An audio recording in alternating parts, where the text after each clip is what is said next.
And then you got to deal with agents that really, as soon as you mentioned sort of direct to vendor, the agents clam up a bit and they get a bit...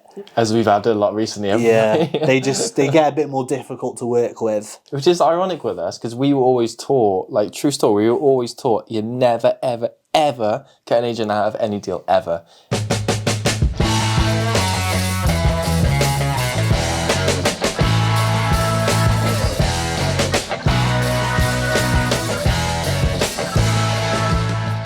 I believe we're heading into one of the most volatile times in property history, and it's time for you to exchange your time and your education for wealth. Hi there, all, Sebron and Ryan here. I've got an absolute treat for you.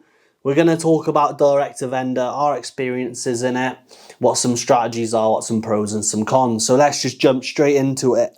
Boom. With why is direct to vendor better than agents? Ooh, big sentence. What do you think, Steve? Well, we get better deals, essentially, don't we?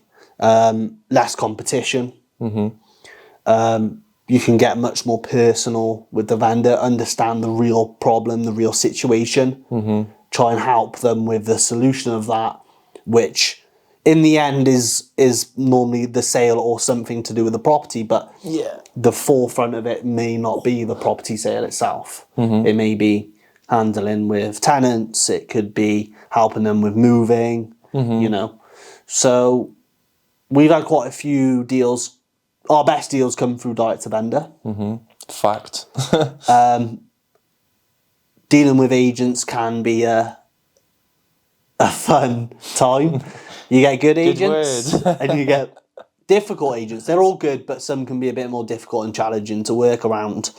So let's jump in with sort of, what's a main strategy we do for direct to vendor? Well, I've kind of done... So to answer that question, we do a lot of leafleting. We do so much leafleting now. Spread the wings, get the areas covered in it and all that kind of stuff.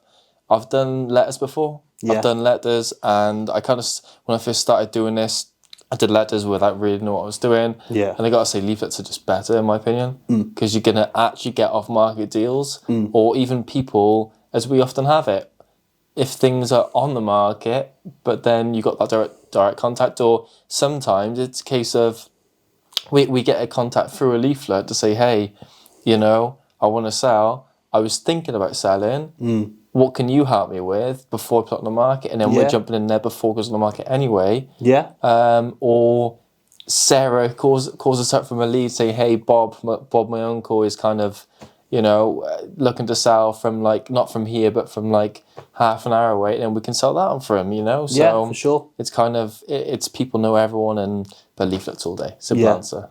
I think I haven't done much lettering myself, but I know you have. For me, it doesn't make sense because you're still going for on-market deals, but you're just going straight to the vendor. It's true, And then you got to deal with agents that really, as soon as you mentioned sort of direct to vendor, the agents clam up a bit and they get a bit... As we've had a lot recently, haven't we? they get a bit more difficult to work with. Which is ironic with us, because we were always taught, like, true story, we were always taught you never, ever, ever get an agent out of any deal, ever.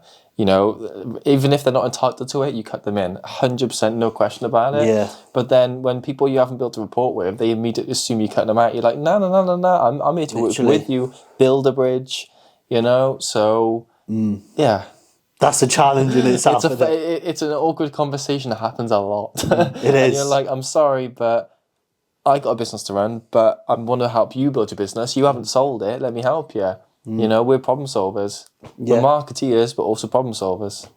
So we both agree leafleting's the way forward. Yes. Canvassing large areas. Subject to advertisements, like ads. But we'll see. That's a future thing anyway. That's true. That's true.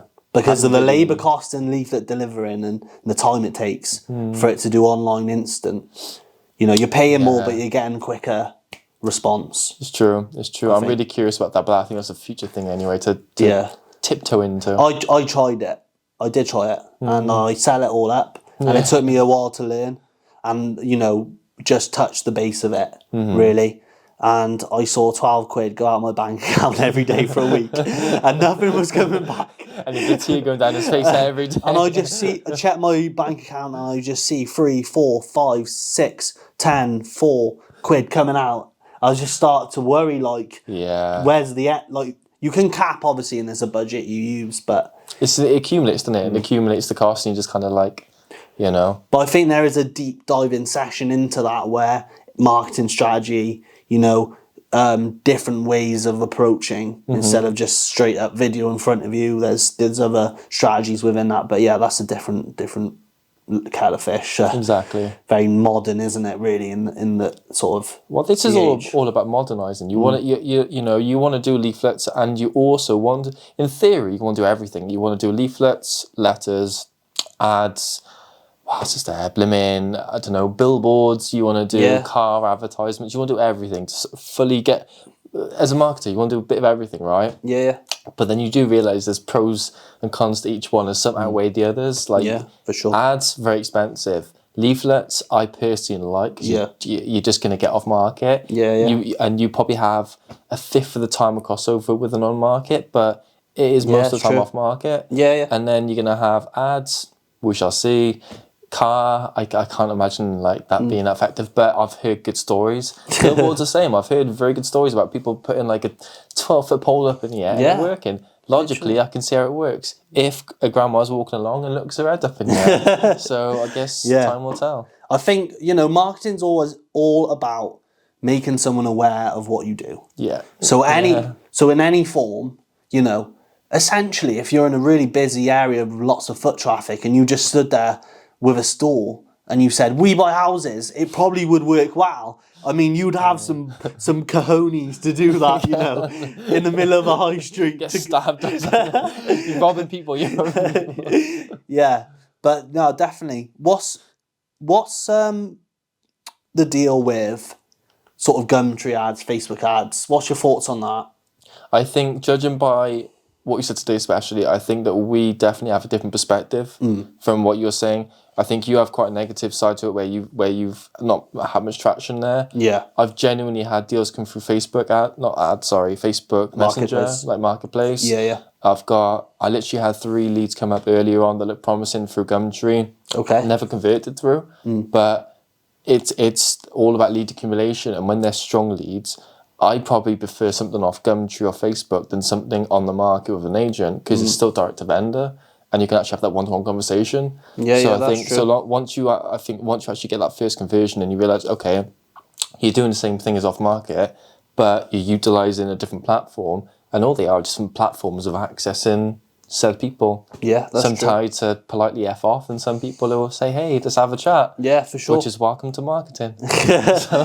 Do you think that because of the educational side of training in property, that a lot of them are directly saying, check Gumtree, check Facebook, and now it's sort of saturated because so many people know about it? Good question. Don't know, because it depends.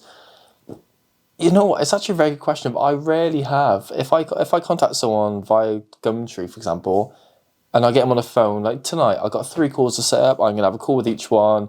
If they answer, hopefully. I don't think I've ever had a phone call with someone like that where they've said, "Hey, I've had 5 calls this week from people asking the same thing." They probably have, but I think people are smart enough to realise, that vendors are smart enough to realise, if they just get, be open to the offer, see what's coming in. If not, probably block them, block me. But if not, like, it's the case of they're open to it. They're smart enough to actually be open to see what's coming through. Yeah. So I'm just a 12-year-old kid on the phone being like, "Hey, what's up?" So I think that's. I've never actually had anyone say to me so far in my time, "Hey, I've had 5 calls this week.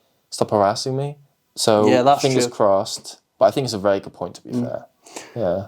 In terms of, we touched on the pros, better deals. Yes. Less competition. There are marketing strategies that have pros and cons of, again. What's a con? There's not many, but there is probably a few. What's a con of direct to vendor? Vendors. Who saw that? You set me up for that one. Vendors are lovely, but you got to realise that, like, every vendor's different. So the big irony of direct to vendor is you find that we're here to help people, right? We're here to say, hey, Benjamin, you know, you're in a problem, let's help you. But you do find it can be very, very problematic to kind of help themselves sometimes, which, bless the consults you kind of have to work with, but like organising timeframes, working around them, kind of doing, it's not a big issue, as you say, it's not the biggest, it's not the end of the world, but it's important to realise it's not a case of, hey, I got a phone call, oh, boom, deal, sorted. Like, it's a case of, okay, let's help you figure out the situation, hold the hand for a while, build a lot of rapport. Yeah. You know, Definitely. gain trust in order to actually see, to not see you as just a weirdo off the street. Hey, I can actually help you here. Yeah. And do it that way. But it's a lot of effort, a lot of time. But the reward's great. But then you also have it. I had, without going into too much detail, I had a woman who contacted me before, and on the day she was like, I really want to sell, really, really, really want to sell. Like, if you can do this for me, I'll give it to you right now. I said, great, fantastic, cool. I can buy this in cash today. Boom, done, sorted. Yeah. Not me, I got to buy it straight away, sort of thing.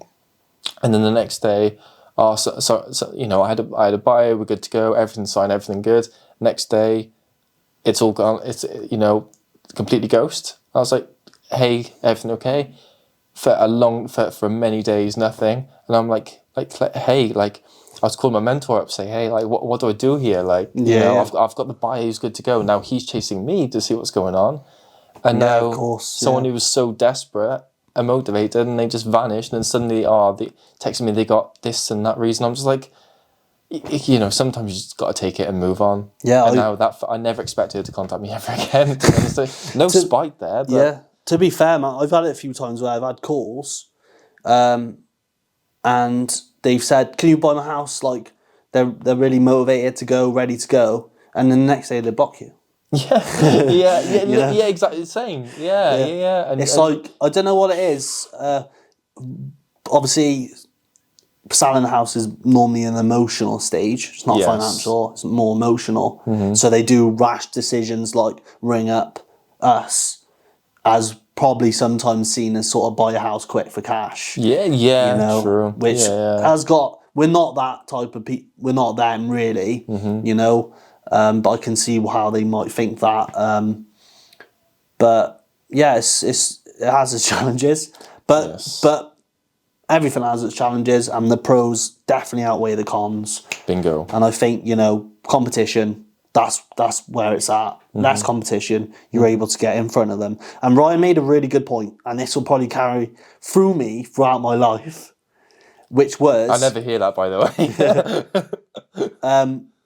when you get a phone call from a lead, from a leaflet or something, the vendor's never gonna be, right, can you buy my house tomorrow? I need to sell this, I'll sell 20%.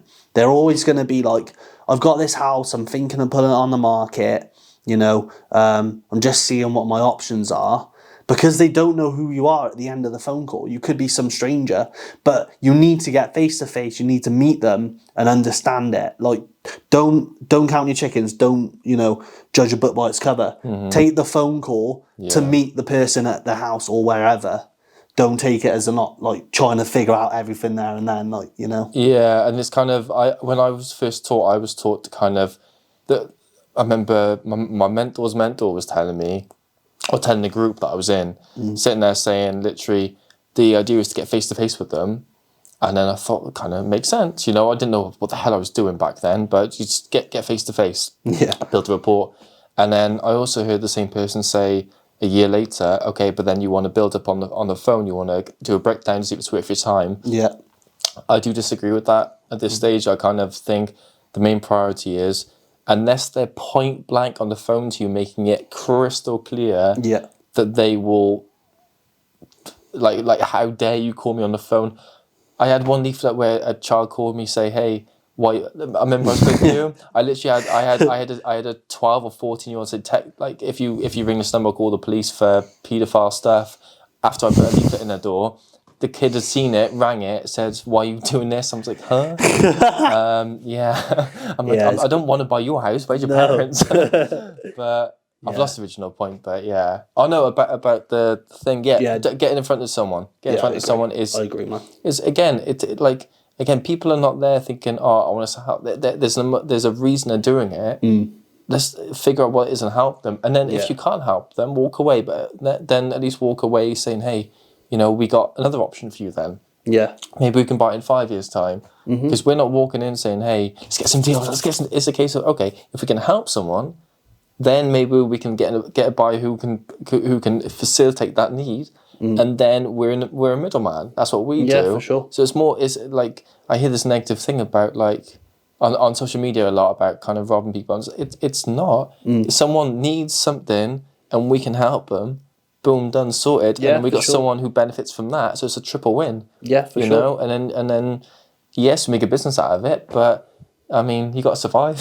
Yeah, you do, man. So. It's when, the idea is creating win-win-win situations and finding out the problem and giving a different solution to each problem. And that's really the case of it. But we've made some good valid points here, We'll see. Have to watch it back, but yeah, we'll see. Just sort of wanted to give a little insight into sort of the pros of direct to vendor marketing and what you will deal with, But yeah, thanks Ryan for coming. No worries, pleasure. We'll get one in a couple of weeks, different topic. Yeah. Keep it rolling.